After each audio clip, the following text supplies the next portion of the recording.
বাংলাদেশে গৃহবন্দী চঞ্চল চৌধুরী, দেশ ছাড়তে বাধা অভিনেতাকে,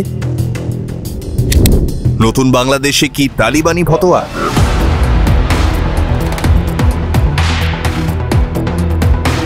ঢাকা থেকে নিউ ইয়র্ক যাওয়ার পথে বাধা, বিমানে ওঠার পরেও নেমে যেতে হয় অভিনেতাকে।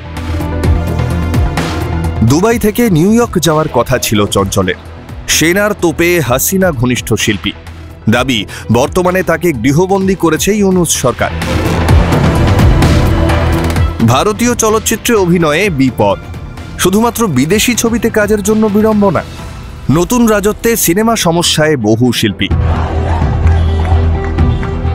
হাসিনা ঘনিষ্ঠ হওয়ায় চাপে বহু ক্রিকেটার, বাদ যাননি শাকিব আল হাসানও। রাজনৈতিক অস্থিরতায় বিপদে মাশরাফি মুর্তাজাও। যদিও প্রায় ৩ সপ্তাহ আগের ঘটনায় কোনো প্রতিক্রিয়া দেননি দুই বাংলার জনপ্রিয় অভিনেতা চঞ্চল চৌধুরী।